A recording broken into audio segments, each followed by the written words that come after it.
Assalamualaikum warahmatullahi wabarakatuh. Waalaikumsalam Waalaikumsalam warahmatullahi warahmatullahi wabarakatuh.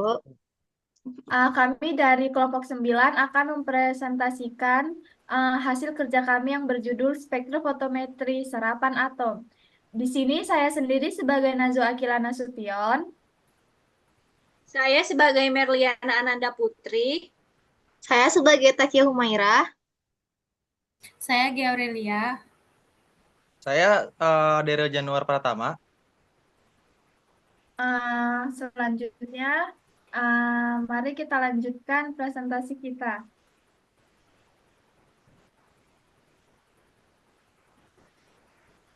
Oke. Yang pertama tuh apa sih spektrofotometri serapan atom itu? Spektrofotometri serapan atom adalah suatu metode analisis yang didasarkan pada penyerapan energi radiasi oleh atom-atom yang berada pada tingkat energi dasar ground state. Penyerapan tersebut menyebabkan tereksitasinya elektron dalam kulit atom ke tingkat energi yang lebih tinggi. Keadaan ini bersifat labil. Elektron akan kembali ke tingkat energi dasar sambil mengeluarkan energi yang berbentuk radiasi.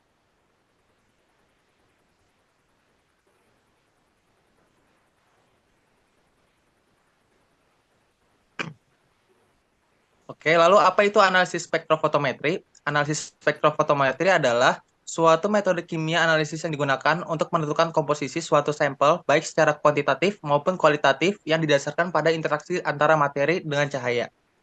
Analisis AAS pada umumnya digunakan untuk analisis unsur atom.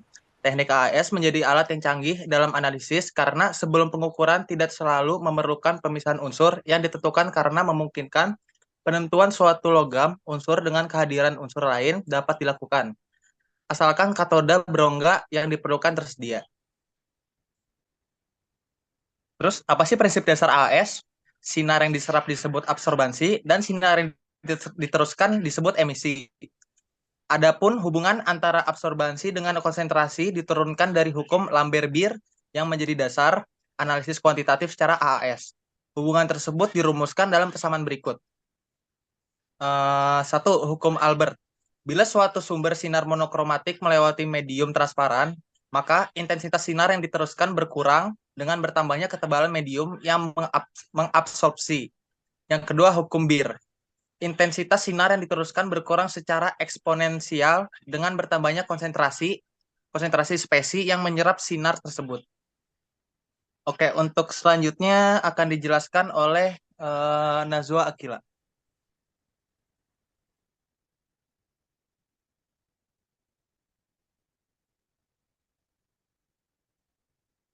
Oke, selanjutnya hubungan tersebut dirumuskan dalam persamaan berikut ini. Yang pertama, L O A B C.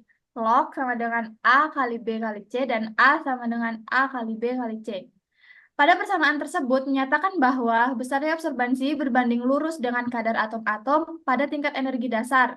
Dengan demikian, dari pemelotan serapan dan konsentrasi unsur dalam larutan standar diperoleh kurva kalibrasi. Dengan menempatkan absorbansi dari suatu cuplikan pada kurva standar, akan diperoleh konsentrasi dalam larutan cuplikan.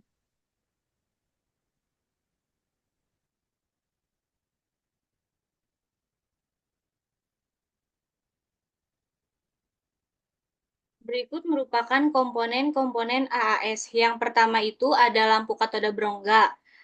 Merupakan sumber radiasi yang menghasilkan cahaya dengan panjang gelombang spesifik yang sesuai dengan unsur yang akan dianalisis. Yang kedua itu ada atomizer, tempat di mana sampel diubah menjadi atom bebas. Terdiri dari nebulizer, spray chamber, sama burner. Yang ketiga itu ada monokromator.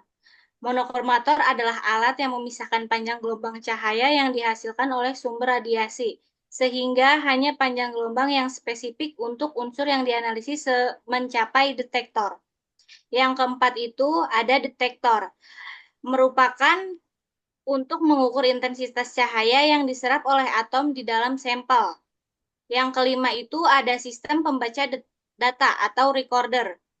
Gunanya itu untuk mengubah sinyal dari detektor menjadi data yang dapat dianalisis, biasanya melalui perangkat lunak komputer. Yang keenam itu ada ducting. Ducting ini adalah bagian cerobong asap untuk menyedot sisa pembakaran pada AAS. Kemudian ada kompresor dan gas. Nah, gas yang biasa digunakan pada AAS itu adalah gas asetilen sama gas O2. Kemudian ada jenis-jenis gangguan pada analisa AAS. Gangguan-gangguan pada AAS ini terbagi menjadi dua jenis. Yang pertama itu ada gangguan fisika sama gangguan kimia. Nah, gangguan fisika ini ada beberapa. Yang pertama itu sifat-sifat fisika dari larutan yang diperiksa akan menentukan intensitas dari resapan atau emisi dari larutan zat yang diperiksa. Yang kedua ini ada kekentalan mempengaruhi laju penyemprotan ke dalam nyala dan ketegangan muka bobot jenis, kekentalan, serta kecepatan gas menentukan besar butir tetesan. Selanjutnya akan dijelaskan gangguan kimia oleh teman saya. Selanjutnya yaitu gangguan kimia pada AAS. Yang satu yaitu bentuk uap. Gangguan kimia biasanya memperkecil populasi atom pada level energi terendah. Atom dalam bentuk uap dapat berkurang karena terbentuknya senyawa seperti oksida karena terbentuknya ion. Terus yang kedua yaitu ada bentuk padat. Gangguan ini disebabkan karena terbentuknya senyawa yang sukar menguap. Hal ini terjadi ketika pelarut menguap meninggalkan partikel-partikel padat. Contohnya gangguan pada fosfor pada penetapan kalsium karena terbentuknya kalsium fosfat. Berikut adalah tabel panjang gelombang menggunakan AAS. Lalu, aplikasi pencontohannya menguji keberadaan logam besi dalam air, analisis kuantitatif metallurgism terimobilisasi, menguji logam vanadium di dalam tanah, menganalisis elemen kelumet pada jaringan kelinci. Selanjutnya akan dijelaskan oleh Gea. Baik, selanjutnya ada keunggulan AAS. Keunggulan AAS ini yang pertama dia spesifik. Lalu dia batas limitnya batas deteksinya rendah. Dari satu larutan yang sama, beberapa unsur berlainan dapat diukur. Pengukuran dapat langsung dilakukan terhadap larutan contoh. Dan batas kadar yang dapat ditentukan amat luas. Miligram per liter hingga persen. Yang terakhir ada kelemahan AAS. Yang pertama, dia kurang sempurnanya preparasi sampel, proses destruksi yang kurang sempurna, dan tingkat keasaman yang kurang sempurna. Yang kedua, ada kesalahan matriks. Hal ini disebabkan adanya perbedaan matriks sampel dan matriks standar. Terus, kelemahan yang terakhir, dia aliran sampel pada burnernya tidak sama kecepatannya, atau ada penyumbatan pada jalannya aliran sampel. Baiklah, sekian presentasi dari kelompok kami. Kurang dan lebihnya kami mohon maaf. Wassalamualaikum warahmatullahi wabarakatuh. Waalaikumsalam warahmatullahi wabarakatuh. Wabarakatuh.